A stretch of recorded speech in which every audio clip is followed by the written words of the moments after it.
हे बघा धुवून ना चांगली पुसून घेतलेली ना तर ह्याला ना बुळबुळीतपणा असतो म्हणून पटकन कापायला होतं बघा. आणि कापते काय असं हे असं करून बघायचं. हे बघा दोन साईडला तुम्हाला सांगितलं याच्यामध्ये काय सहा जरा राहायला मिळतं म्हणून मुंग्या असतात त्याच्यामध्ये किरमासारख्या अशा, आणि ह्या अशा बारीक चिरून घ्यायच्या. कारण हे शिस्त पटकन, पण ह्याच्यामध्ये ह्याच्या अंगातच मुळात बुळबुळीतपणा थोडासा असतो, त्यामुळे जरा जास्त वेळात नाही. असं बारीक चिरून घेतल्यामुळे पटकन शिस्त.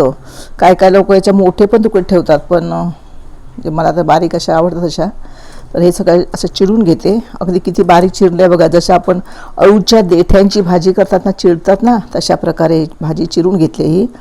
आणि ह्याच्यामध्ये मी आता फोडणीला टॉमॅटो आणि कांदा घालणार आहे. हे बघा हा एक टॉमॅटो घेतला आहे आणि हे छोटे छोटे 2 कांदे आहेत ते पण चिरून घेणार असे बारीक, आणि फोडणी करते तुम्हाला दाखवते. एकदम बघा सुकलेलं असल्यामुळे ना एकदम कोरडं केल्यामुळे चांगलं असं येतं.